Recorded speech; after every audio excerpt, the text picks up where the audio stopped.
Please start. Please start.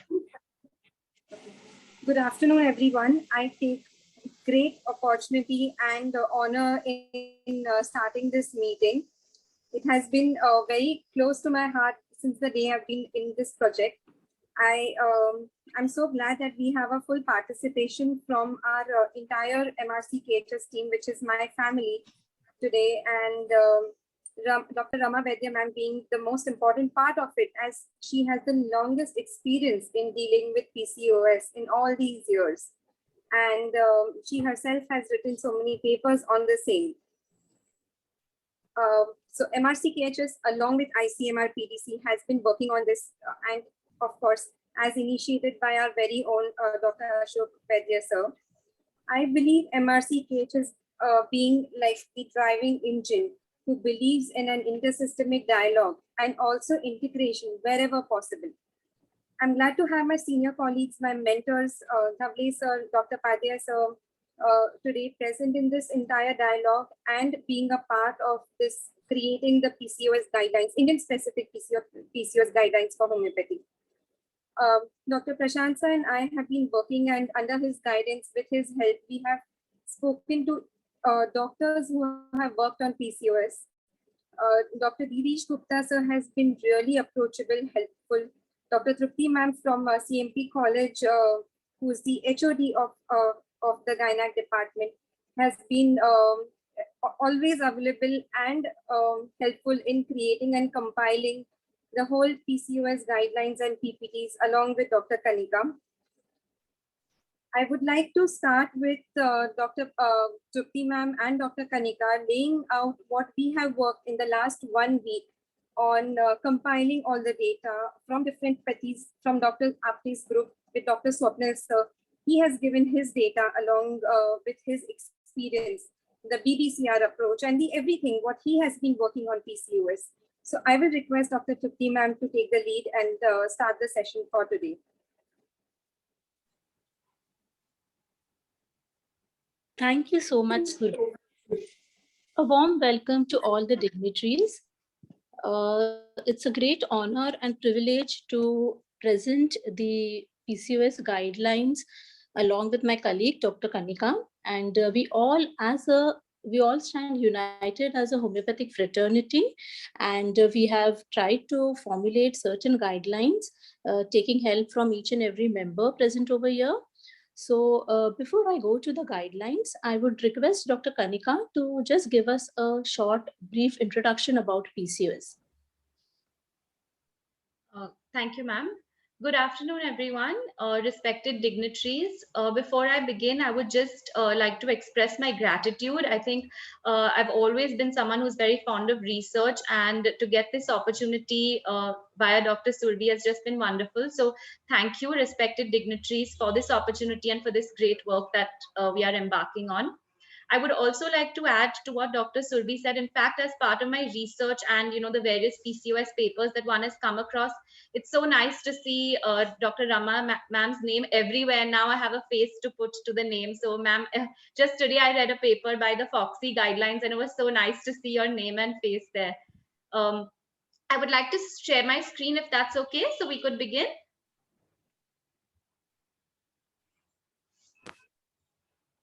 Yeah, please do. Yeah, thank you, ma'am.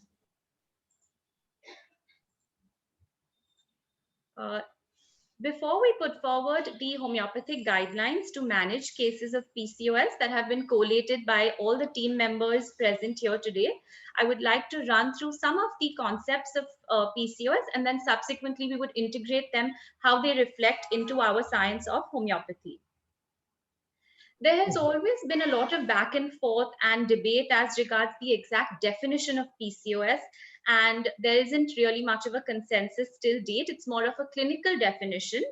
As we know, because of its multi-endocrinal involvement, the name has also been changed over the years from PCOD to PCOS, that is polycystic ovarian syndrome, to re-emphasize the multi-endocrinal involvement. It is one of the most common endocrine as well as metabolic disorders that affects premenopausal women. It is heterogeneous by nature, caused by a multitude of factors, and it is defined by a combination of signs and symptoms of hyperandrogenism and ovarian dysfunction in the absence of other specific diagnoses, particularly endocrinopathies.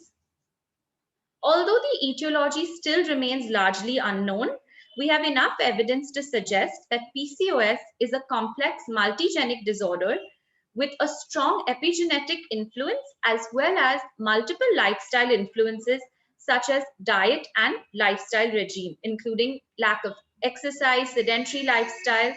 And I think we've all seen that shift from infectious diseases. We've moved to the era of non-communicable and lifestyle diseases, which are now a chunk of the burden on the healthcare system as well. As we are aware, today, the clinical diagnosis of PCOS is to be done by the Rotterdam diagnostic criteria. It has been modified over the years, and the one that we follow currently mentions that to clinically diagnose a patient to be having PCOS, the patient should fulfill any two of these three criteria mentioned here. The first one being hyperandrogenism. You may confirm hyperandrogenism by a clinical evidence, that is features of hirsutism, male pattern baldness, acne, or biochemical confirmation via the serological tests of elevated testosterone, DHEA levels. The second criteria includes oligoovulation or anovulation. And the third is sonographic confirmation of cysts. The various morphologic features of PCOS that one may see on sonography include presence of antral follicles that are typically around 10 in number and 2 to 9 millimeters in diameter. It's also associated with elevated ovarian volume that is usually greater than 10 cc. The important point to note is that this diagnostic criteria only holds true after you have excluded other endocrinopathies. Now, before I switch to enlisting which these endocrinopathies are, I must give credit to Dr. Lanalini Shah. I think all of us were familiar with this before ma'am's presentation last week, but after listening to her elaborate explanation, it's opened up an array of possibilities to us where maybe we are treating somebody in our clinic as PCOS, but we've forgotten to rule out something else. So just to re-emphasize and reiterate what ma'am said, the endocrinopathies you should look to rule out before you label a person as having PCOS include pituitary dysfunction, particularly hyperprolactinemia, which may be due to an underlying prolactinoma. Patient may be suffering from acromegaly or Cushing's disease. There may be associated or subsequent hypothyroidism with elevated TSH levels. As we are all familiar with, hypothyroidism and PCOS are commonly seen to be associated with one another. And that has something to do with the actual chemical structure of the molecule of these hormones. The TSH and the FSH molecules are very similar in structure, and that's what sometimes leads to the concurrence of these conditions. Further, one needs to rule out adrenal pathologies such as adrenal hyperplasia or tumors, other ovarian tumors, particularly the virilizing tumors, and lastly, the insulin resistance syndrome. These conditions may lead to what we call secondary PCOS, and because of an overlap of symptoms, such as particularly weight gain and menstrual irregularities, it may be possible to have an overlap or a confusion between the two. So once you have firmly ruled out these endocrinopathies, label your patient or diagnose your patient as having PCOS, and we can move forward to the clinical features. Predominantly, clinical features may be assessed under 4 categories, that is menstrual irregularities, obesity, skin changes, and infertility. To elaborate further, when we talk about menstrual irregularities, primarily what we see in practice are oligomenorrhea and amenorrhea. Typically, these patients have prolonged cycles where instead of a 21 to 35 day interval, they have prolonged interval between the cycles, or they may go into secondary amenorrhea. Further, we see infertility in a large number of PCOS patients, which is due to both anovulation, if the cycles are regular, or if there is amenorrhea. Patients have also reported an early development of breast budding. There is associated alopecia with male pattern baldness. where there is thinning of scalp hair and increased growth of the body hair. Typically, this distribution is along the angle of the jaw, the upper lip, and chin. We have a diagnostic criteria also, where depending on the distribution of hirsutism, you can actually use that scale and it will help you in prognosis further to understand whether the hirsutism is improving or not. Because this is a symptom which takes time to get better and is not so easy to assess the prognosis quantitatively. Further, there is obesity and weight gain. Particularly, this is a central or an abdominal obesity that we see in PCOS. Acanthosis nigricans, consisting of the hyperpigmentation of skin patches, especially around the folds of skin, such as the axilla, below the breast, that is below the mammary, and the thigh folds. As a late development, you may see development of skin tags or skin flaps in the axillary or neck region. So this encompasses the spectrum of signs and symptoms seen in cases of PCOS. If we move from the clinical diagnostic criteria of Rotterdam to the investigations to confirm our diagnosis, they are divided into the serological investigations and imaging techniques. As regards serological investigations, we have the hormones, that is LH and FSH. The ratio is also of importance in PCOS. Then we have the androgenic hormones that should be estimated, which is dihydroepiandrostenedione sulfate and testosterone. Sex hormone binding globulin. And because of the association of insulin resistance with PCOS, serum insulin fasting levels also now form a protocol of PCOS workup. As regards imaging, it is the ultrasound or ultrasonography of the pelvis that remains the most important investigation. Depending on patient's reproductive status, one may choose a trans-abdominal or a trans-vaginal sonography. Laparoscopy does not form a part of our routine investigations. It is more reserved for refractive cases or in cases of an infertility workup that one opts for laparoscopy. Further, moving on to the long-term sequelae or complications of PCOS, at the general level, we have diabetes mellitus, which is the most common, hypertension, and in the perimenopausal age group, we have carcinoma, which is essentially due to the endometrial hyperplasia. PCOS patients during pregnancy and during reproductive age group, they may complain of repeated abortions. The fetus may suffer from intrauterine growth retardation, or there may be oligohydramnios during the pregnancy. And lastly, there is a strong genetic inheritance where it has been found that a female child or a daughter born to a mother who is suffering from PCOS is almost at a 50% risk of developing the same condition. So that was a quick overview of PCOS. I hand over the mic to Dr. Trupti to continue further. Thank you. Thank you, Dr. Kanika. So let's start with what is the role of homeopathy in PCOS, and let us see how are the guidelines going to help in managing the PCOS patient. So before we go to the guidelines, I would like to tell you about certain principles of homeopathy. So there are these main 5 principles of homeopathy on which the entire treatment is based on. So the first principle of homeopathy is similia similibus curantur. The second is that we believe in a single remedy and minimum repetition of the medicine. The third concept or the third principle of homeopathy is the holistic concept in homeopathy. Now, this holistic concept is something which is very unique. And over here in homeopathy, we believe to treat the patient in the disease and not the disease in the patient. So we consider that the person is sick as a whole and not a part of his body. The next principle is the principle of individualization. So to give you an example of PCOS, a female who is suffering from PCOS may present with acne, some may present with obesity, some may present with infertility.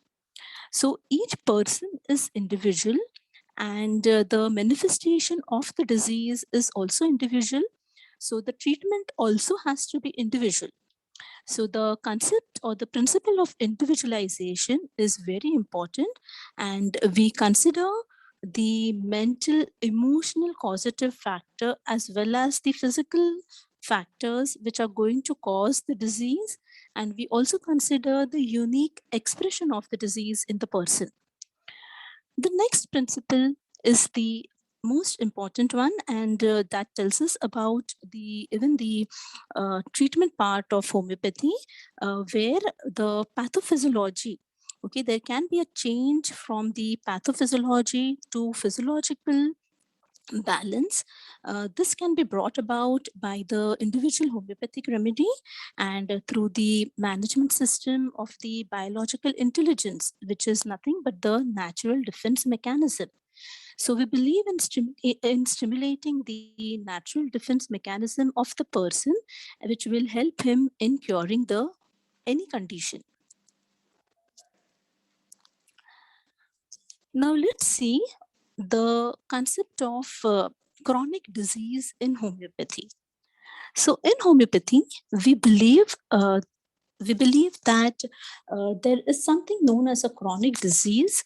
So any disease which is fulfilling the following criteria, we label it as a chronic disease.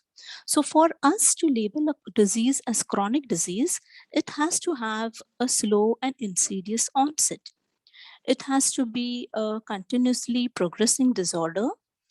The patient requires not only medicine, but also requires the aid of or the help of change in the diet and regime to see to it that recovery occurs. And the disease is caused by miasm. Now, miasm is the fundamental cause of disease. In homeopathy, we have the basic four fundamental cause of disease, what we label as miasm. We can consider them in similar lines with Ayurveda, where we consider the Vat Prakriti or the Kaph Prakriti as the cause of disease. Similarly, in homeopathy, we have four main miasm which give rise to any disease or disorder. Now, when you have all these things in front of you, we can see that all these are nicely reflected in the lifestyle disease of modern era. So, if we look at lifestyle disorders, they are also slow and insidious in onset. It is a little difficult to manage them, not so easy. They continue to progress. Only medicine cannot treat lifestyle disorders. We also have to focus on lifestyle modifications.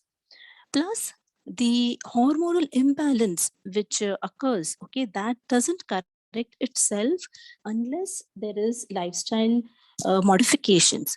So the chronic disease is nothing but the lifestyle disease of today's generation, and no better example than PCOS, where we are seeing that the incidence of PCOS has increased tremendously in the last couple of years or decade of years.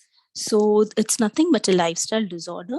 So the homeopathic concept of chronic disease directly matches with the disease PCOS. Now, how to manage a patient with PCOS? I have classified the patient into three categories: the puberty age group, the reproductive age group, and the perimenopausal age group. The patient's clinical features in each age group are going to be a little different. So, in the puberty age group, we have patients who may present with irregular menses. They may present more, or they are more concerned with the appearance part. So the obesity, acne, and hirsutism are more common clinical features which are seen in puberty age group. In the reproductive age group, here also we have patients coming with irregular menses, but here in this age group, the patient is more worried or bothered about the fertility part. So the patient may come up with infertility, abortions, or pregnancy complications. In the perimenopausal age group, in this age group also, we have patients coming with irregular menses, but we are going to see more complications or the more metabolic disorders like diabetes and hyperlipidemia or dyslipidemia associated with PCOS, or patients may present with endometrial hyperplasia.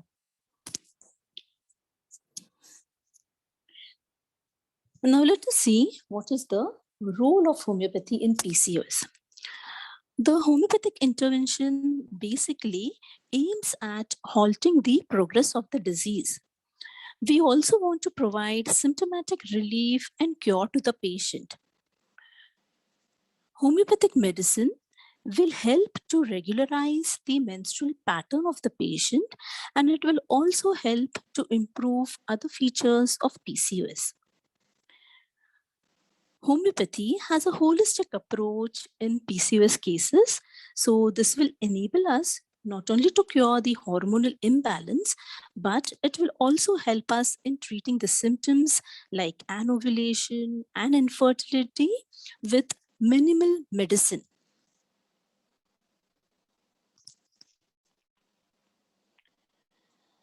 Now let us come to the main thing, and that is the guidelines that we propose for managing PCOS. So this has been an entire team effort, and I'm just presenting it in front of you. So keeping the homeopathic principles intact, we have tried to formulate the guidelines, which basically include standardized case record format, guidelines for remedy selection, and pointers for remedy response.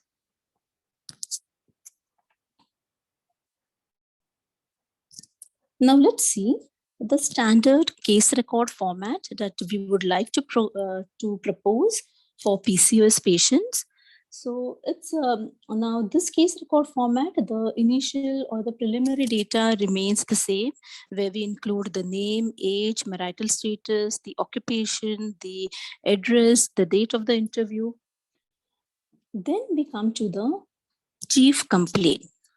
Now, the chief complaint, this is most important. And when we are taking or noting down the chief complaint of the patient, we need to keep at the back of our mind to trace the cause of the disease.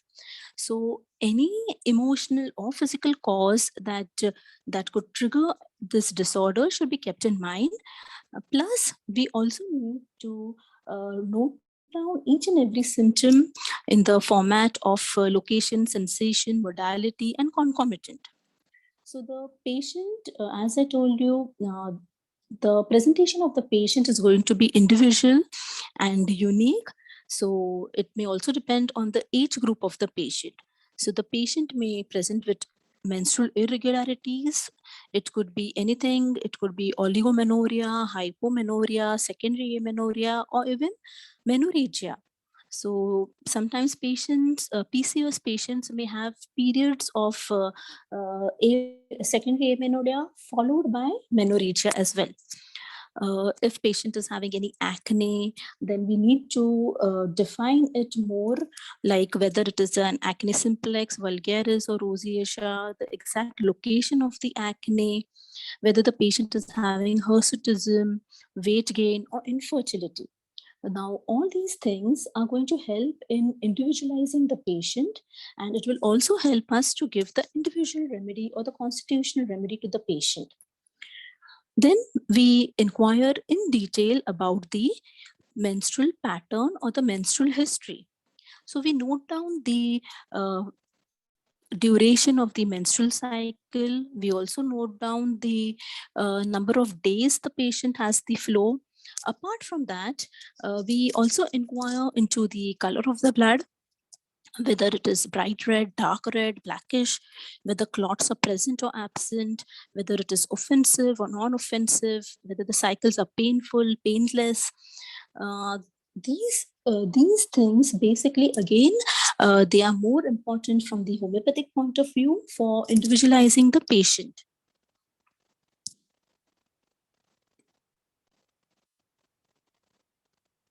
Then It's also important to note the past menstrual history of the patient. So always inquire about the past menstrual history. What was the pattern of the patient's menses before she developed the PCOS? Inquire about the obstetric history. Then we inquire about the past history. So any medical or surgical illness that the patient has suffered from till date has to be mentioned. Family history, we also inquire into any major illnesses in the family. Especially, we have to keep in mind the family history of diabetes, because a strong family history of diabetes in the patient, it is seen that they have a tendency for developing insulin resistance. Sorry. Then we inquire about the thermal modality. So this is also important from the homeopathic point of view, where we ask the patient which type of climate the patient can tolerate better, whether summer, winter, or both. So it tells us whether the patient is thermally hot or chilly or ambithermal. Then we inquire about the food habits of the patient, any particular like or dislike related to food, the thirst of the patient, perspiration of the patient. Then we inquire about the sleep pattern, whether the patient has a refreshing or unrefreshed sleep, the position in sleep, and any dreams that they have. So all these are the important points which help in individualizing the patient, and they are important from the homeopathic perspective. Then we come to the important part, and that is the mental characteristics of a patient. So I have just tried to give the broad outlook towards the psychological aspect of a patient. So we are going to look into whether the patient has any specific fears or anxieties or worry or any history of grief, or whether the patient is introvert, extrovert, what are the patient's hobbies, whether the patient desires to be alone or likes company, how is the decision making of the patient, how is the memory of the patient, how is the willpower of the patient. So all these things give us a rough idea about the mental attributes or the psychology of the patient. And then, after we have taken down or noted the complete history of the patient, we come to the important thing, and that is the examination findings. So, in PCOS patients, these are some points which we have to examine and keep in mind. They will also help us in deciding the prognosis of the patient. So, the height, the weight, then the BMI, then hirsutism, acne, then acanthosis nigricans. Then we also have to note down any investigations that the patient has undergone for PCOS. So the investigations with date, right from the sonography to the blood investigations to the hormonal assays, everything should be noted in your case record.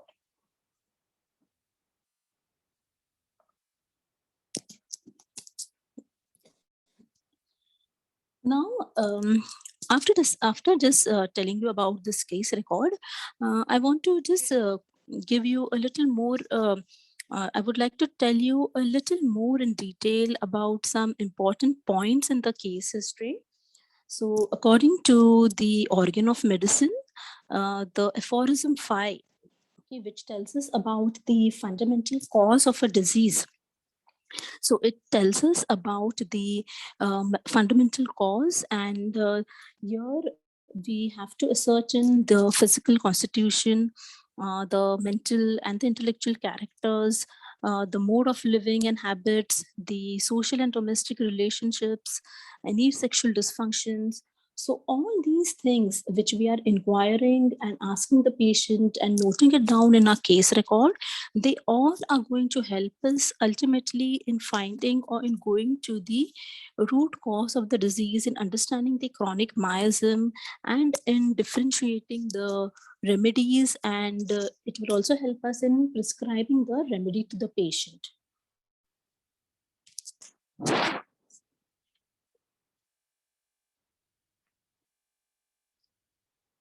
Now the homeopathic approach that we propose, like it is clear till now that the constitutional remedy or the individual remedy or the chronic remedy is the best remedy for treating a patient with PCOS.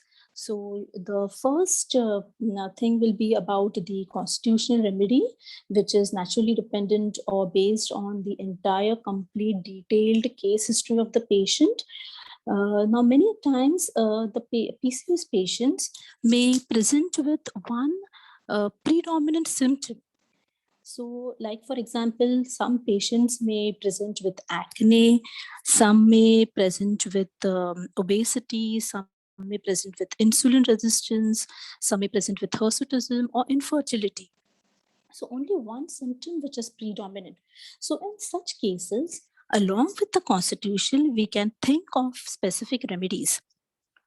And then we have something known as the anti-miasmatic remedy.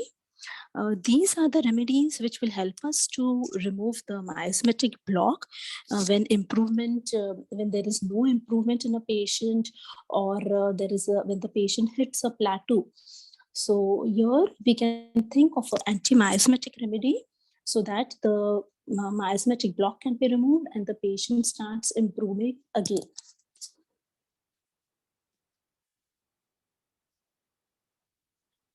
Now, this is a list of some very common homeopathic remedies which are used as constitutional remedies. So they are mostly the salts of calcarea, magnesium, kali, natrium, and ferrum.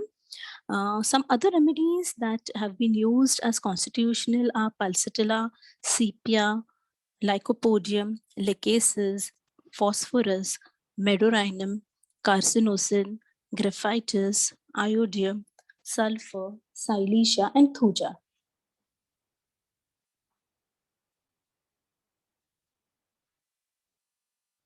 Now, some about the specific remedies, where I'm again emphasizing that we need to give the constitutional, but along with the constitutional, these are some group of specific homeopathic remedies which will help in relieving these symptoms. So here, first, let us see the common anti-miasmatic remedies used. They are medorinum, thuja, sulfur, and tuberculinum. Then the common remedies that we can think for, or the specific remedies that we can think for PCOS presenting predominantly with infertility, we can think of folliculinum and pituitrinum along with the constitutional remedy. Then for PCOS with the predominant insulin resistance, along with the constitutional, we can think of insulinum, we can think of gymnema and syzygium jambolinum. For PCOS with predominant obesity, we can think of phytolacca berry, fucus, and thyroidinum. For PCOS with predominant hirsutism, we can think of Oleum jacoris and folliculinum. Then for patients with predominant acne, we can think of Berberis aquifolium, Crisorbinum, Echinacea.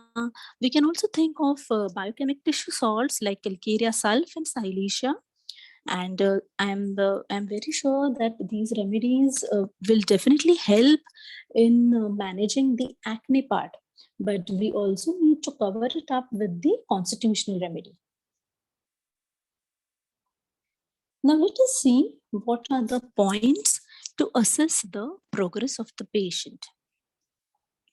Now when a patient is on homeopathic treatment, uh, any disease is going to progress according to the Hering's law of cure.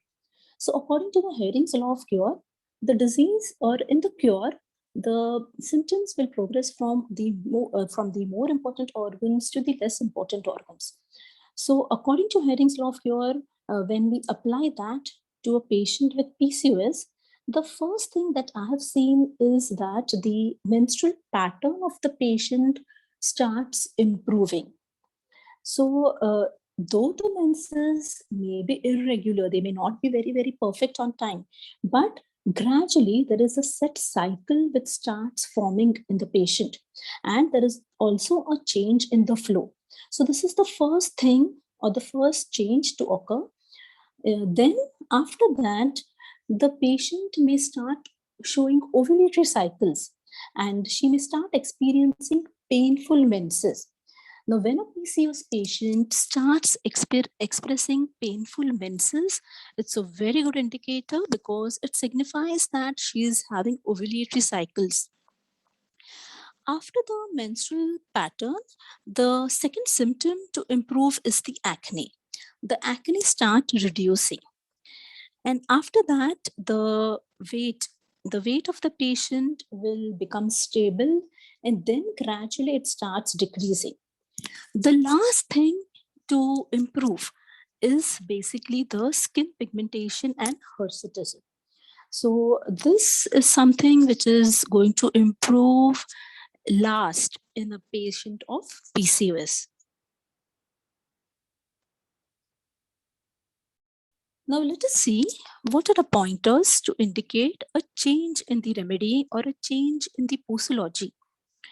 So when a patient is on homeopathic treatment, if she was improving and after some time there is no further improvement, the patient has hit a plateau, think of reassessing the patient and think of changing the remedy. If the menstrual symptoms of the patient improve, but the androgenic features remain the same, or vice versa, it's a time that you need to change your remedy. Then in case of PCOS and infertility, where the patient is having regular cycles, but she fails to conceive, it's again an indicator to look into the case again. And if a patient develops complications of PCOS when she's on your homeopathic treatment, please be double sure and again you have to reassess the case and change the remedy.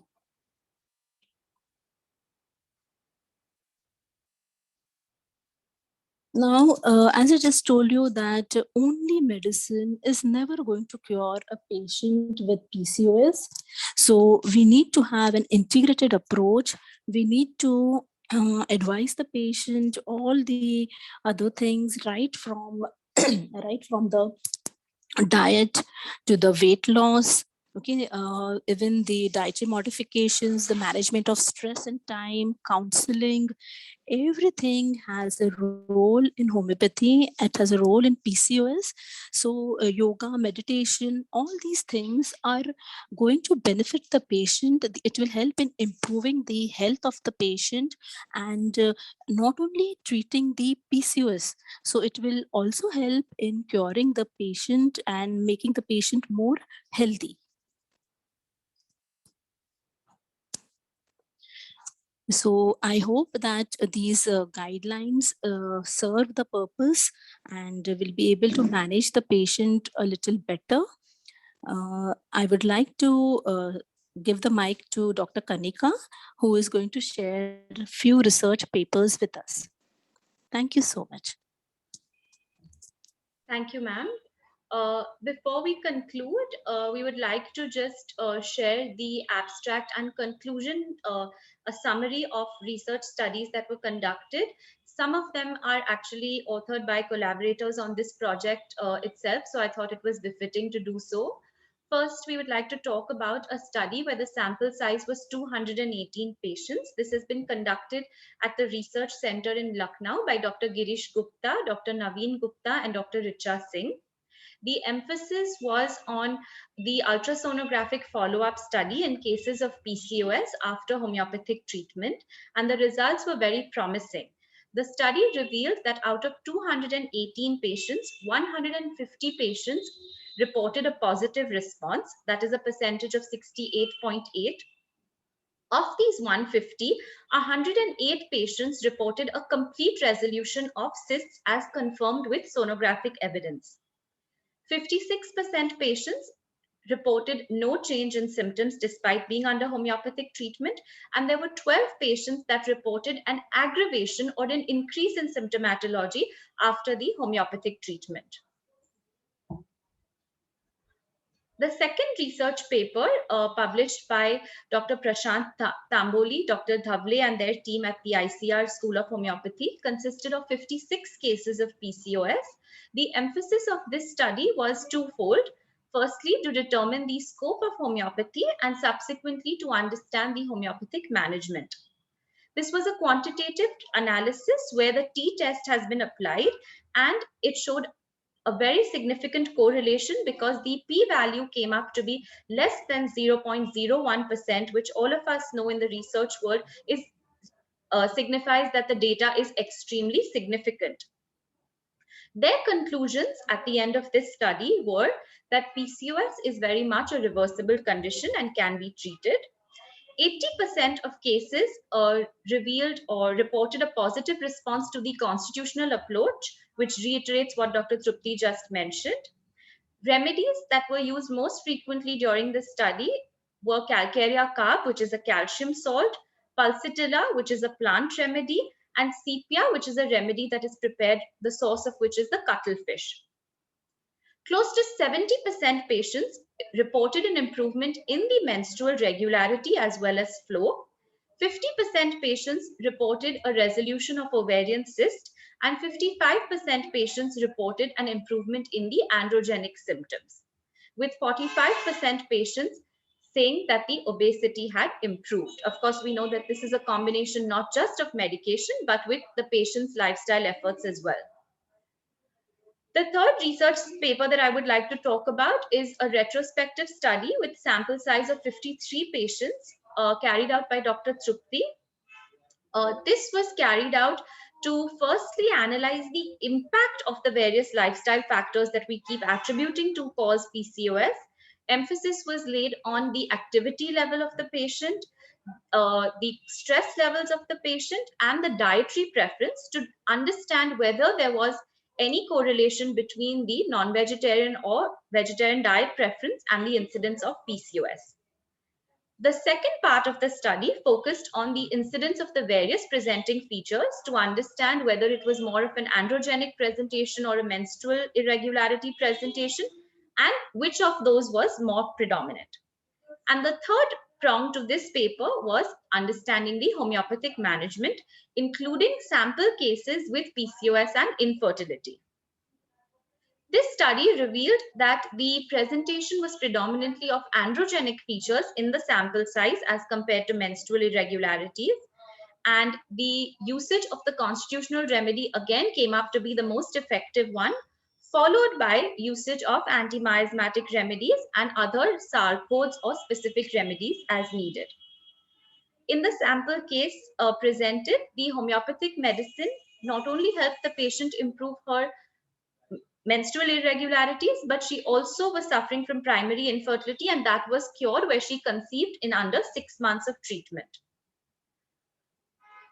A similar study was conducted by Dr. Trupti and myself, and we presented a poster on the same at the Ayush conference in Dubai a few years ago, where again the emphasis was in this paper, along with homeopathic remedy, more on lifestyle modification, including weight loss and counseling for stress management. Since PCOS and infertility go hand in hand and there's a very high incidence of the same, we recently wrote an article on the integrated homeopathic approach to PCOS and infertility, where just to give a sample of the protocol and a glimpse into the protocol which was used here, 2 cases were presented where under 6 months of treatment, both patients had regular cycles, subsequently conceived, and were further monitored throughout their pregnancy. Another research article shared by Dr. Kumar Dhavle sir with all of us was a extensive case series list published by Dr. Parveen, Dr. Das, and Dr. Anjali Chatterjee. They have published a case series where there are various cases presented with sonographic evidence demonstrating the complete cure and resolution of cysts after homeopathic treatment. So this is just to reiterate what has just been explained or what we have discussed in the last hour. The same thing is being done across homeopathic clinics across the country, and it's the same principles that are followed.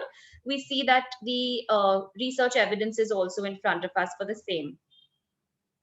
So with that, I would just like to conclude, and gratitude to our entire team, Dr. Prashant Tamboli, Dr. Surbhi for being our co-coordinators, Dr. Kumar Dhavle, Dr. Devadiga, Dr. Nabar, Dr. Girish Gupta, Dr. Trupti, Dr. Swapnil, Dr. Mandar, and Dr. Vrishali. Thank you, everyone.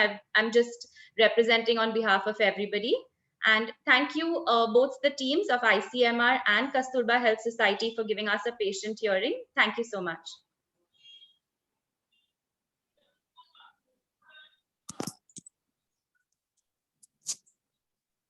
Thank you, Dr. Trupti. Thank you, Dr. Kanika, for the lovely presentation. I would request Dr. Rama ma'am to give her views, followed by an open discussion of the same. I think excellent coordinated work. In guidelines, I would have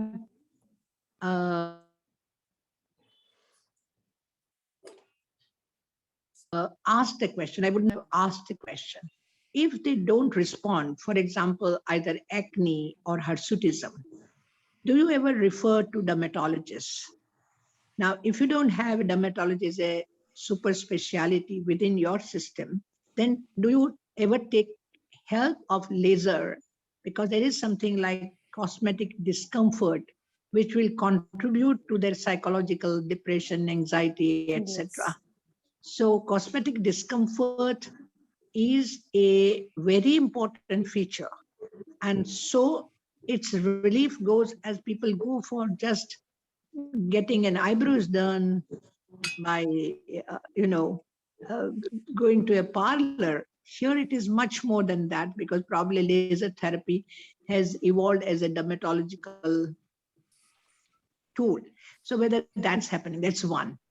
Two, when there is an infertility, where you have established ovulatory cycles, so female may have other contributing factor, that is tubal, or there could be a male factor. At that time, for cases for these aspects, I would definitely think that if you all would, because see, there is something like crosspathy, and we are trying to see that even modern or so-called conventional medicine people understand and could refer to homeopaths or to Ayurvedic physicians. So it's not only one-way traffic, but I was just thinking that I would have, for example, in my clinic, I may not have surgical possibilities. And so laparoscopy or further treatment by advanced reproductive techniques, one would do that cross-referencing. So to both guidelines, I would have just asked this question. I don't think that we would interfere how you have shaped this area. And if Dr. Prashant is also there, besides Dr. Trupti and Dr. Kanika and yourself, and then I will go back to Dr. Raut, who is very keen to look into how intersystem dialogue would progress into some kind of an integration. No, just a minute. I just wanted to make one simple point here. Excellent presentation and excellent teamwork. I must congratulate the entire team. But Dr. Rama Vaidya has asked one question: at what time you would like to refer the case? And in your presentation, you have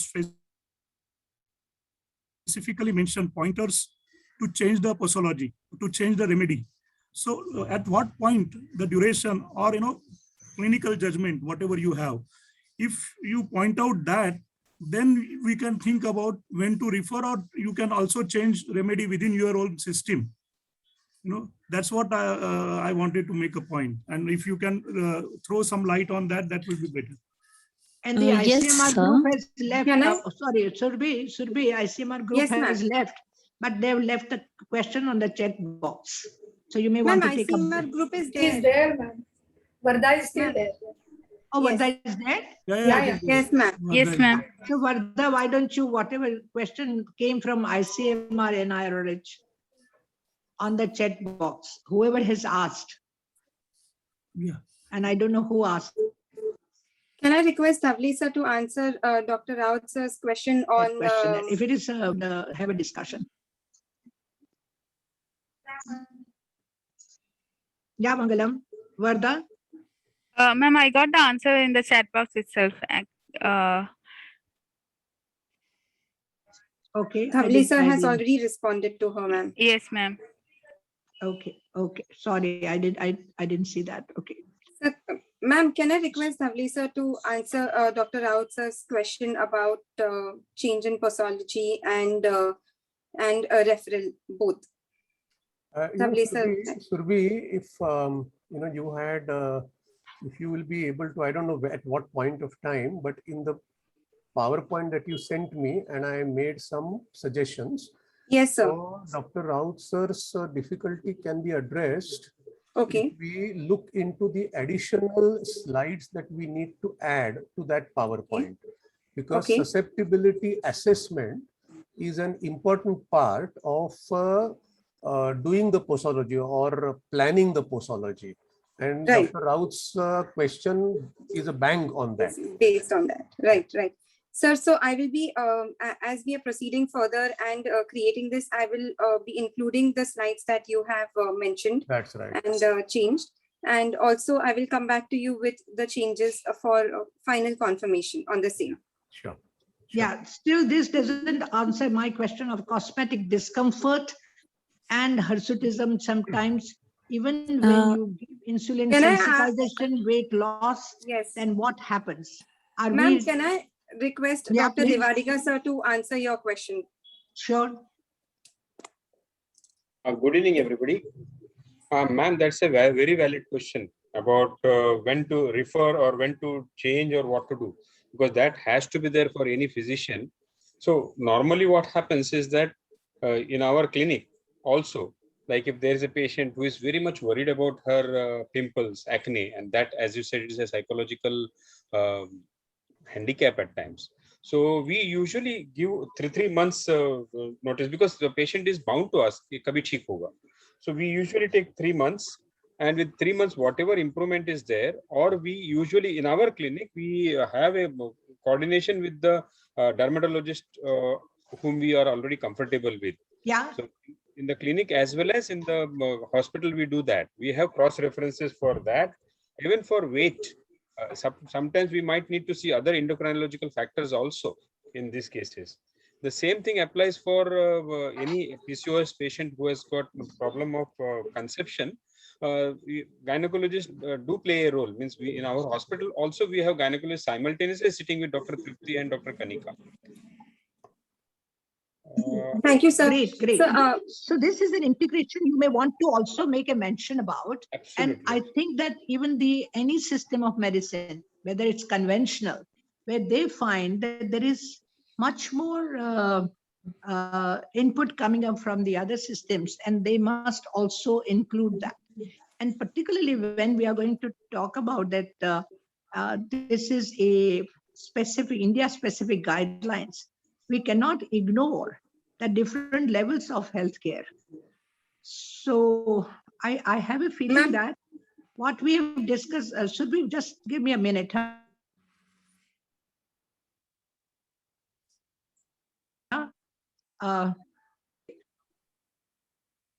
Hello? Hello? yes, ma'am, you're audible now. Yeah, my question is this.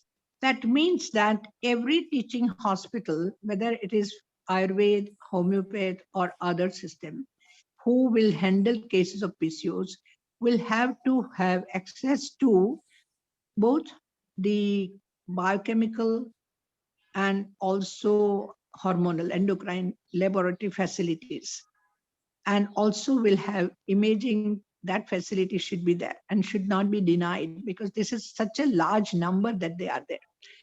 So the teaching hospitals have opportunities to see the reversal. Now, when you have talked about the reversal, and if there is a reversal, that means if you are considering where it is the GnRH drive and LH is much more than FSH, and also there is a resolution of the polycystic nature. So the polycystic nature of the ovary, if it gets resolved, your hyperandrogenism will come down, your FSH, LH will get, that would be excellent if that's happening. And I would say that in future, we should associate with homeopathy group to see whether that happens. To my mind, when it is obesity driven, it's a very different etiology driven, obesity associated with metabolic syndrome, with insulin resistance, and with insulin sensitization. There is a possibility of the correction of the proliferative nature of the disease, the proliferation occurring at the liver level, that is hepatomegaly, proliferation occurring in the hypertrichosis, that is ovarian level. All these questions we would look forward to in future. Right now, in what is demanded of us, I think you've done an excellent, I agree with Dr. Raut, it was an excellent effort. And maybe the points that we have discussed now, some of them which you want to include, you could include that when you say resolution, do you mean by anovulatory cycles became ovulatory? And if ovulation occurs, it is a proof for correction of the HPO axis. The very fact that ovulation has occurred. So your could be refined by when we say resolution. If a cycle from, let us say 3 months has becoming more 2 months or 1.5 months, would still remain anovulatory. Or a regular cycle may be anovulatory. And that's why it would require little bit more refining when we say that the resolution has occurred.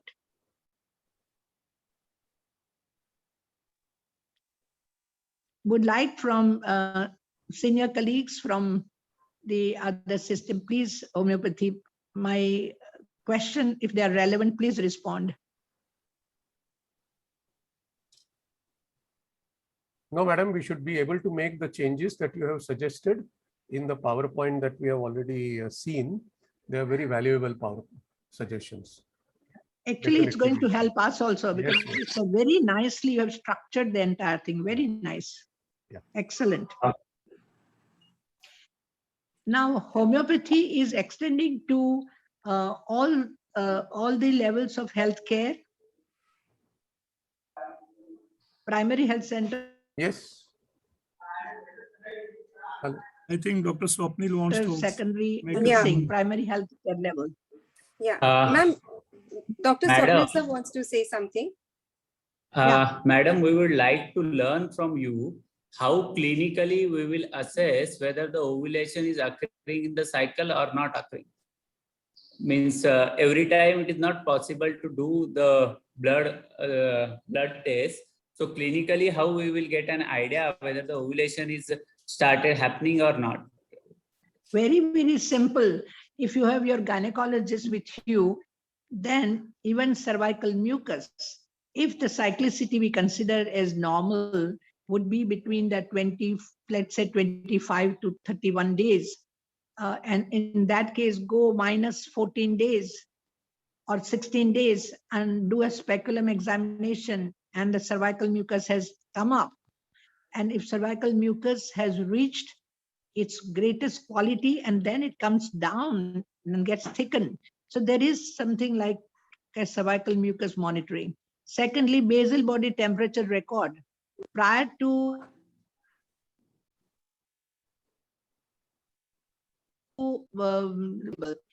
the basal body temperature charts were available and basal body temperature record thermometer specifically was also available.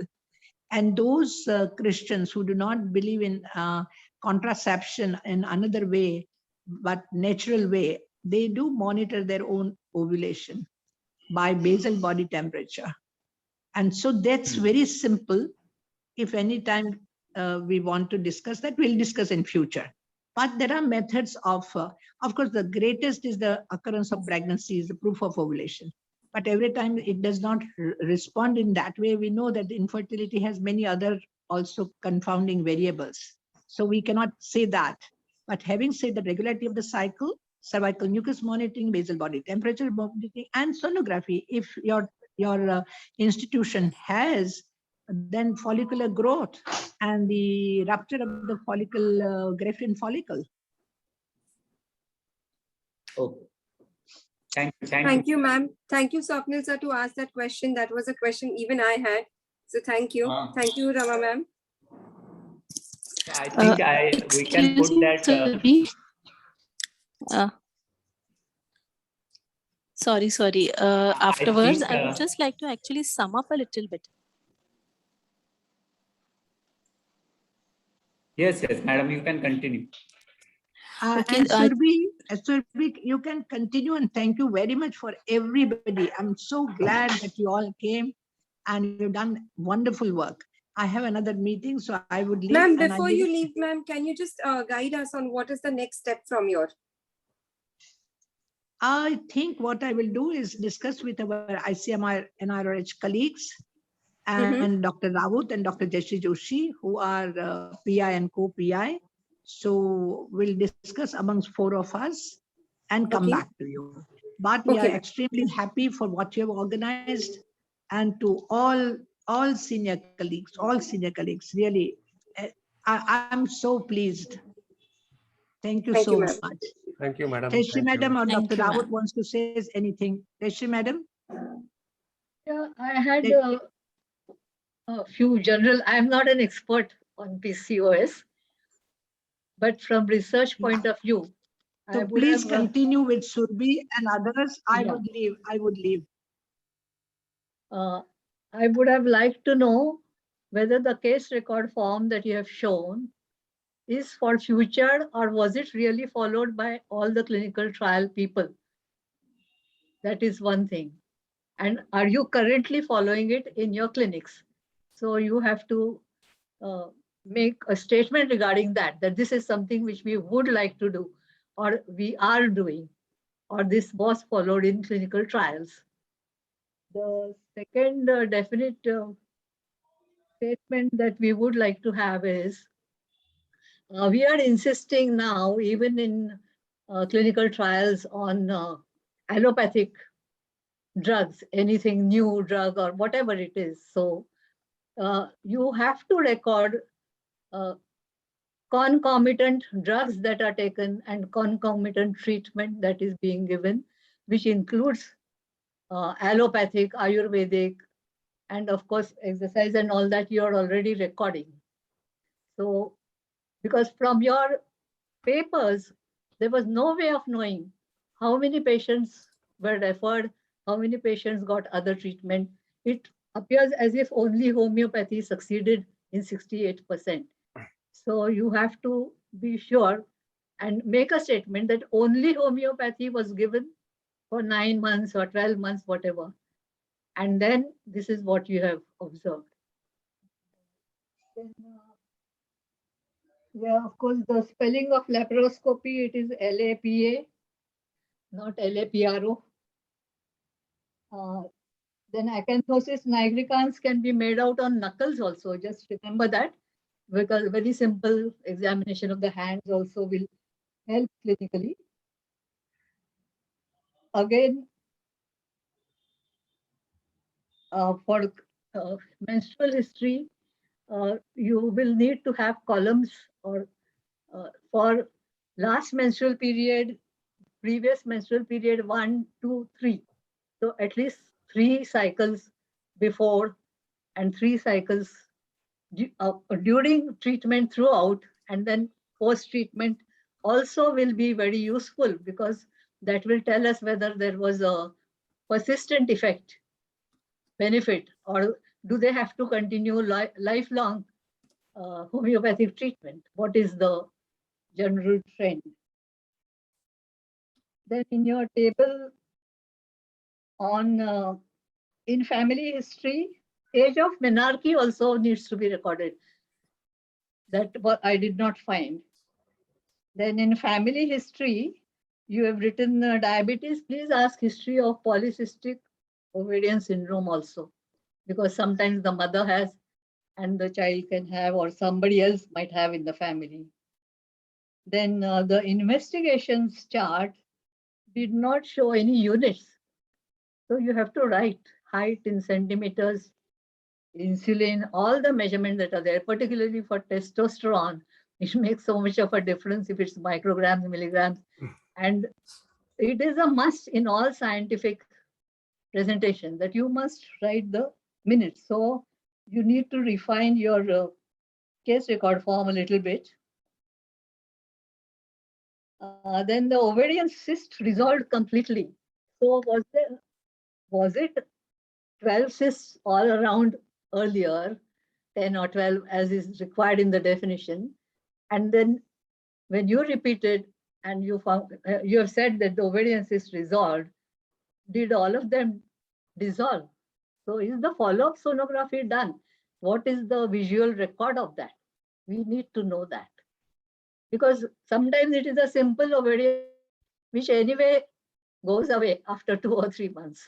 So unless that record is there with you of a follow-up sonography with resolution of so many multiple cysts which are large, follicular, which have not ruptured, we cannot really say that there was an ovarian cyst. So that were my suggestions from a research point of view. I was really impressed, and there is no doubt that you have a holistic approach, including the disruption of sleep also, which actually has come only recently into allopathic medicine. It has been there always in Ayurveda also. That is there. Another thing which was not cleared in my mind was, you have said when there is a predominance of this, you will give these 3. Then when you have predominance of another, you will give these 3. So what if they have both? Do you give 6?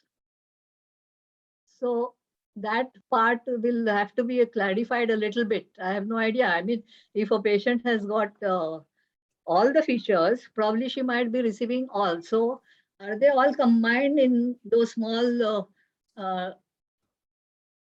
tablets or whatever, ovules or whatever you call them, those small things? So are they all combined then in one, in those? So that is what, or will they be given 10 different bottles? So that is another clarification that is required. You may be having that answer already, I'm sure, because you have treated. Madam, Yes. because usually we do not give many medicines. It is usually single medicines.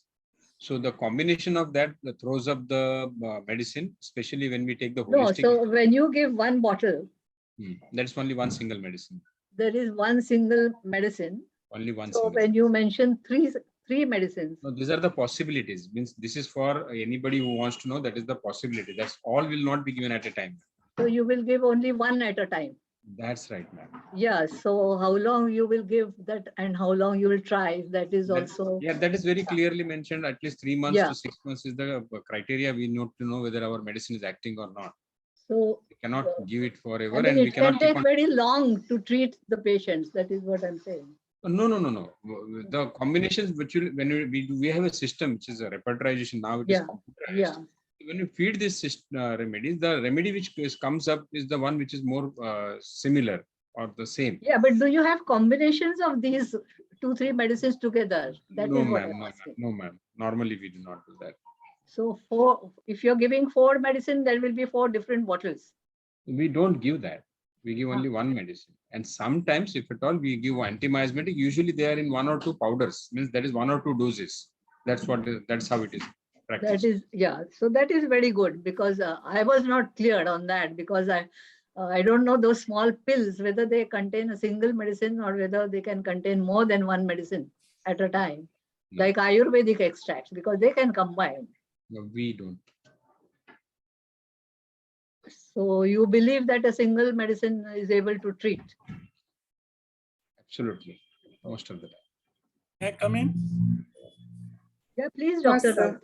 Yeah. First of all, when you presented the things, I realized that there are many things even during diagnostic aspects, clinical diagnosis, what we say, taking history and recording the history. Many commonalities are there in the Ayurvedic approach and a homeopathic approach. And there is always a scope to mutually enrich each other and progress further. Similarly, what I saw in your, the medicine, what Dr. Jayashree Joshi madam was talking about, in your medicines, you have referred some of the things which I could not understand the names also, but some of the things which I could understand, particularly for insulin resistance component, you have said something like Garmar, what we call, what is that? I forgot the name of technical, botanical name. That is a Garmar, in fact, what you talked about. Another was Jambu. Third was Daru Haridra for acne, berberis. So there are some common plant-based medicine which are used. Maybe animal-based might be also there, or maybe metallic also might be there. I don't know. So we should find out, and somebody has done work on this common remedies in Ayurveda and homeopathy, and how we can integrating with the modern science is one aspect, or the so-called modern science. I don't say homeopathy is not modern, or Ayurveda can also be equally modern.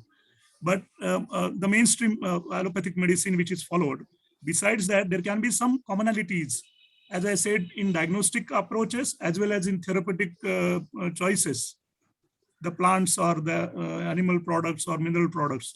So roughly, I remember somebody has tried to find out, are you aware about this, or is there anything properly documented somewhere in the form of book or a review article?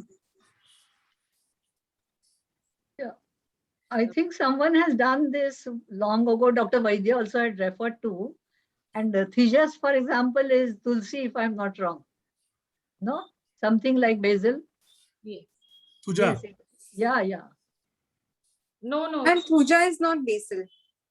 Thuja is not basil. But there is something. Yeah, which is Tulsi is similar. ossimum canon. So you have regular ossimum only. Tulsi is ossimum. Yeah, so I remember that the ossimum was there. Yeah. I was referring to Gymnema. Yes. Sylvester and Syzygium jambulinum. Yeah, jambulinum. Yes, sir. Even another one is Janosia Ashoka. Sir, I believe Ashoka has a big role in gynecology in Ayurveda, and similarly we have Janosia Ashoka for a spectrum of gynecological complaints in homeopathy as well. You probably might be knowing Dr. Rama Vaidya and her team had work on Ashoka, Saraka indica. I don't know the commonalities of. There are again varieties of this. Yeah. And that, and that could demonstrate the subclass or subsets of dysfunctional uterine bleeding, DUB, so ovulatory and non-ovulatory. So where it was beneficial, it was more beneficial in ovulatory dysfunctional uterine bleeding, the Ashoka product which was used as per the Ayurvedic tradition. Similarly, we can identify different subsets and work on that. Yes. So when you mentioned about similarity, it took me back to the detailed presentation which we had attended on Prakriti. And that's also when I had told Vaidya sir that it reminds me of the detailed lectures I have attended on constitutional understanding of a patient. And, and they kind of overlap so well that if a person is understanding a patient's Prakriti, they are automatically understanding the constitution of the patient as well from the homeopathic perspective. So there is a lot of overlap which can be worked together. Yes, that's what I was pointing to. And even the drugs, even the remedies. Yes. So I will here like to take one little opportunity to mention that, so in our work on steps to Swasthya that we are doing at MRC KHS, we are working together where we are working an Ayurvedic doctor, allopathic doctor, and a homeopathic doctor along with the entire team on lifestyle management and medicines. So that's something which I also want to share, that under Dr. Rama Vaidya sir, we've been working on that. Yeah, sure. Coming to Jayashree ma'am, thank you so much for your suggestions. We will make those changes in our case record form and the spelling mistake as well, which you have pointed out. No, spelling mistake is minor, but yes. the case record And form, also the past and there history, might family be more. history. There might be more suggestions. That is what I'm saying. So you please share it with Dr. Rama Vaidya, Dr. Raut. Ma'am, after I incorporate what has been suggested today and what Dhavle sir has also suggested just before the meeting, which I couldn't put up in the presentation. After that, I will be sharing it with you all. And then based on your suggestions, we'll work further. Yeah, and psychological evaluation also can be semi-quantitative and qualitative. So there is a quality of life index. So why don't we all include that? Because it is being included in allopathic evaluation, in Ayurvedic also now, most studies. So why don't we include that for quality of life? It includes psychological also. And although it is a WHO holistic quality of life questionnaire for PCOS. That is one. So you can download that and see if you can use that. Yeah, but at the same time, when we are including quality of life, like for specific for PCOS suggested by the approved by WHO, we should be also very specific about which some points which are homeopathy specific, which may not be there in the quality of life instrument. That we should highlight. You can add those. We can, and we have to highlight those things. Yeah, you and can then that add is how those. we can integrate the things. And the quality of life, I mean, I have not carried out research, so I don't know. You might have to modify it for Indian conditions. Whether that has been done by the PCOS Society, whether they are using one, we need to find out and use that. Actually, as per my research and understanding, there are currently 3 proposed standardized such scores. There is one which is the PCOS quality of life questionnaire, which you mentioned. Then there's another one which has been proposed by the American Association. So if there already is a standard accepted one, maybe we could also start incorporating that with certain homeopathic specific. No, you please find out whether PCOS Society has made an adaptation for Indians. Okay. Because there might be a few changes, we don't know. So we should use something which is used by the Indian PCOS. Yes, madam, what you are saying is absolutely relevant for Indian population. But what Kanika was trying to make a point, in addition to that, if you can add, I mean, some homeopathy specific points. Yeah, that is accepted, Dr. Raut. That is accepted as a separate point. Yeah.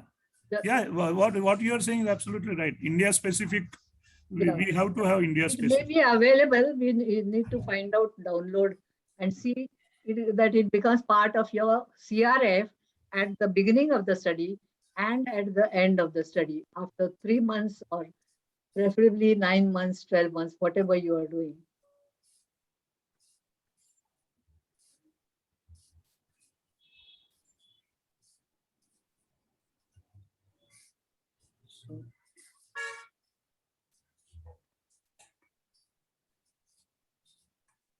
And of course, I mean, finally, you will remove the personal name and address and telephone number from your case record form. Let it be just serial number.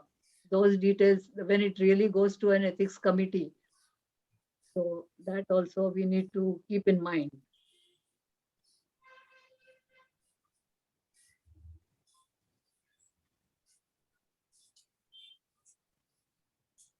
So, Dr. Surbhi, very nice session. Thank you, sir. Anything else? Dhavle sir, would you like to add anything for the changes? No. I think I think adequate. They have done a very good job. And whatever changes that I heard, I think you should circulate it all to this group also, Kanika and Trupti also, so that they also will be able to. Just one more thing. In your research analysis of papers, you have mentioned positive response 68.8%. So what is the end point of your positive response? That should have been specified. You may not have put, it may not be there in the abstract, but when you read the paper and when you assess, was it just regular cycles? Was it ovulation? Was it? Ma'am, that has been mentioned while we read the complete paper, that entire details are mentioned in the paper. Yeah, but in your summaries, when you consider your case record form, when you are evaluating it as positive response, you will have to write down what are the points of response, what are you taking as proof of response, what are the different things you will consider. And then for each of the responses, you will have to mention there was so much success rate.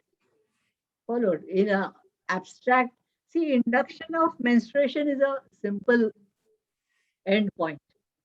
That is what I was telling the Ayurvedic physicians also. I mean, even if a girl joins a gym for 1 month, the induction of menstruation can start. That does not mean correction. So that is why you need to write down what you mean by the positive result. There could be several points, and you have to mention all, and then for each, what was the percentage? You can mention, right, not applicable also to those who are unmarried. For example, pregnancy. It doesn't matter. Yeah, but that has to be there. It has to be there in the CRF. You can't group all the cases together also.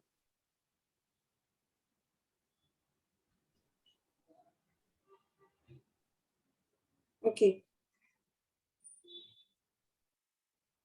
Anything else, ma'am, Raut sir, from the ICMR group? Excellent. As you have decided by incorporating what Dr. sir has, some that points precisely. Yes, if you can include that, and what Dr. Rama Vaidya and Jayashree madam had said, and then we will have a discussion how to incorporate this. I think NIRRH is also very much positive about the things. So we should most probably should, how rationally we can incorporate in our main guidelines. We should. Okay. Yeah, one thing we can do immediately, because ultimately use of a standardized protocol or case record form and then follow up accordingly and getting results, that is going to take some time, because you have inclusion exclusion criteria and you have to treat those cases. So you are not going to get immediate results. So from the guidelines point of view, you can come to a consensus that this is what, as a group, we would like to put in the guidelines, that these are our diagnostic criteria. And Rotterdam, yes, one thing that struck me is that you did mention that it has been modified. So you have to tell us in the slide itself, which is the year finally that you are including for your diagnostic purposes. So it is 2003, if I'm not wrong. Yeah, so that year should be mentioned in that slide.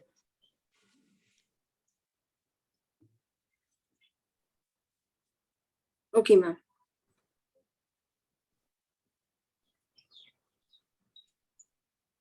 Anything else, ma'am? Not that I can think of immediately. I mean, I have given some suggestions, mainly not as an expert in PCOS, but as somebody who has been dealing with clinical research for quite some time. Yes, ma'am. Absolutely. Nutan ma'am, with your permission, should we conclude the meeting?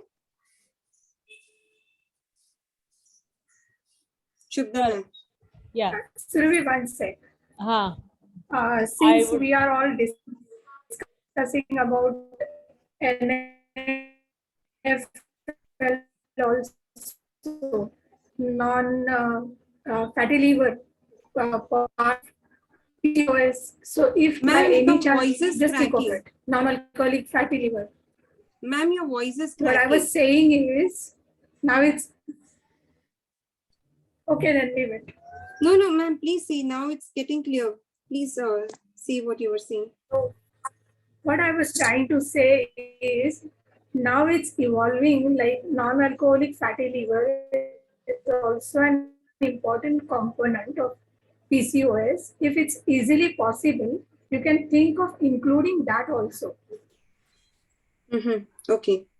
Yes, yes, a good suggestion. Yeah, at least in your records, sometimes the patient comes with a sonography report of complete, particularly the perimenopausal age group, they report liver, spleen, if there is a hepatomegaly. So you can mention that also. Okay. If there is hepatomegaly or Yeah, that may come in the regular their examination and sonography report. yes, And we can abdominal. yes. And Dr. Nutan, yeah, you would like to add something, please. Yeah, so whenever they are telling that USG pelvis, so in case of especially the obesity, you can have abdominal sonography also to rule out the fatty liver. Because of that fatty liver also we have metabolic changes in insulin and the axis goes wrong. So that can also included in the sonography. Yes, ma'am, that's a good suggestion. Yeah, and it was excellent a presentation. Joshi madam, if SGOT-PT will give some this one in the fatty liver finding out assignment. Actually, Nutan, in early stages, SGOT-PT doesn't reflect. Okay, early cases. Yeah, it can However, be made a routine. Routine. Yeah. But in case of obesity, we can. Yeah, also I was wondering whether they are taking this is Vyadhi circumference. Sankar. So this is just a associated illness. And since it is being more and more realized that many of the times PCOS with obesity and insulin resistance, there is association of NFLD. And now again, NFLD is a misnomer. Let us not go into that. I don't like to call it NFLD. Okay, it is a metabolic fatty liver. And that new terminology is coming up. But leave aside that, what your suggestion, both of you, Dr. Nutan and Shubhada madam, what they have said, if we can simultaneously keep recording these things, it is always better. Yeah, are you doing abdominal and hip circumference? Waist circumference would be there, no? Yeah, that is, I'm just asking. Because if you're doing, then please record it. If you're not doing, it is okay. You can say we are not doing it. Weight and height only. So that is fine. But if you're doing it, yeah, that is a good suggestion. Yeah, please absolutely. Add it in the CRA. Now again, Nutan's student, one of the student has just completed a thesis. What she has documented in that, besides BMI, waist hip ratio, these are the now the height and waist ratio. And if it is more than 0.5, then there is more likelihood of having cardiovascular event. These are simple things which we can, easily record. And Dr. Swapnil was also asking about this basal body temperature. It is easily doable. No? So that way also we can. Well, Dr. Raut, assess in these patients whether the ovulation is occurring or not. So all these for research, simple things, if we can add. It is no, easy not for research, research, but as a routine protocol, if we can add, that is doable. And they are doing much more detailed, examination of patients than any other system is doing.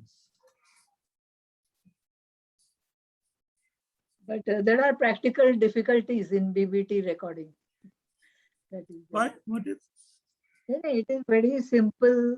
Yeah, very simple. Very simple, but compliance is a huge problem. And that is why gynecologists will not, they will simply do a progesterone level.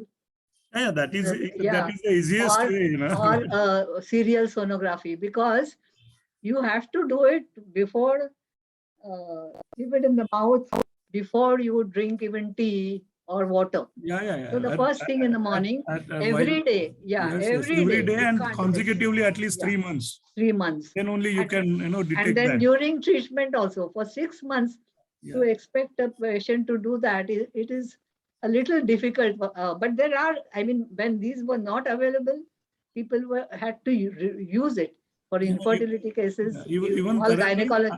I am doing this, and I have experience when they are in a problem, patients, and if they do this, and they're basically patients coming for infertility treatment.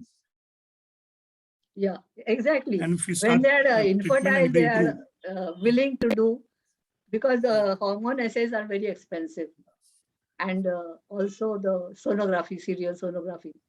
But compliance, you have to be sure. Yeah, absolutely. That is true. And you can advise them to in do it irregular on cycles, you graph. can't even predict. But cervical mucus examination, if a gynecologist is there, around peri-ovulatory time can be also done. You just see that the mucus is maximum, and then just suddenly it shrinks. Yeah, but again, for that you have to depend on doctor. there are pros and cons for each this thing. Yes. So yes, Subhada madam now, or Surbhi, whomsoever wants to conclude the session. I would request Shubhda ma'am to do. No, I remember. No, I was not concluding. I said there was a mention in the presentation that painful menses is a sign of ovulatory cycle. So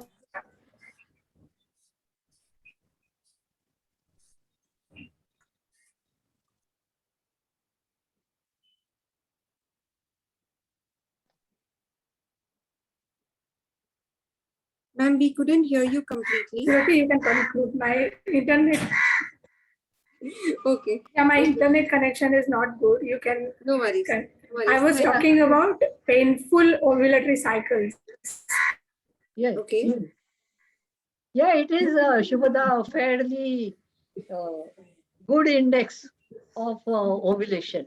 If a person and it was has got- mentioned in our presentation itself. Yes, it is there. I think they have mentioned. Thank you so much, ma'am, to bring it up again. And thank you, Dr. Trupti, Dr. Kanika, for the wonderful delivery of the presentation. Lovely, sir, I will be incorporating the suggestions that you have given. Before I circulate the slides to Raut sir, Jayashree ma'am, and everyone, I will run it through you once again. Thank you so much, everyone, for your valuable suggestions. It will help us to polish our slides and to polish the guidelines that we are trying to create and coming to a consensus on the same. Yeah, but for the guidelines immediately, even the CRF doesn't have to be perfect just now. You just have to mention what you're doing and how you diagnose, how you're treating, your diet and your general approach. I think Dr. Raut can tell more. That is what we are saying. Yeah, we are in a process. So it need not be a final, and don't wait unnecessarily too long to get for the it. case record form, unless you have a It is always in a process. This is a process of developing the guidelines. Exactly. So we can't say that we have. So the general final guidelines, product. so please write down first and make a consensus regarding that. That Sure. you all have a common diagnostics, you all have these common approaches, that you all have these common medicines for these particular things followed. So that you put in the general guidelines just now. And the case record form doesn't have to go in the guidelines just now. Got it, ma'am. Got it. Okay. Thank you so much, sir. Thank you so much, ma'am. Thank you, everyone. I shall conclude the meeting, and we will eagerly wait for the further steps to follow for the same. Thank you. Thank you. Thank you, everyone. Thank you.